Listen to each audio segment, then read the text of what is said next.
ఇక్కడ ఉన్న ముఖ్యమంత్రి గారు కానీ శాసనసభ్యులు కానీ ఇది ఒక్కరి సమస్య కాదు. పల్లారాజేశ్వర రెడ్డి గారు చెప్పినట్టు, హరీష్ రావు గారు చెప్పినట్టు, ఇప్పుడున్న వంశీ గారు చెప్పినట్టు, ఆఖరికి సీతక్క గారి కాన్స్టిట్యున్సీలో కూడా ఉద్దరులు అలాగే ఉండిపోయినాయి.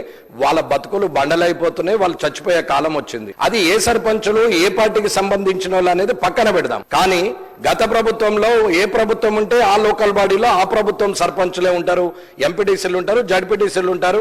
ఒకవేళ అటు ఇటు మారితే మారుతారు. కానీ పని చేసింది మాత్రము ప్రోత్సహించినటువంటి అప్పటి మంత్రుల, అప్పటి శాసనసభ్యుల, లేకపోతే బాధ్యతగా అదే చైర్ కంటిన్యూ చేస్తున్న ఇప్పటి కొత్త శాసనసభ్యుల, కొత్త మంత్రుల, కొత్త ప్రభుత్వం అనేది పక్కన పెడితే వారికి డబ్బులు ఇవ్వాల్సిన అవసరం ఉన్నది, వాళ్ళకి ఇవ్వనే ఇస్తలేరు. ఇవ్వాలంటి వరకు కూడా ఏ గ్రామంకి వెళ్ళినా వాళ్ళు చూస్తే కాళ్లకు మట్టెలుండవు, మెడల కనీసం పుస్తల తాడు కూడా ఉండదు.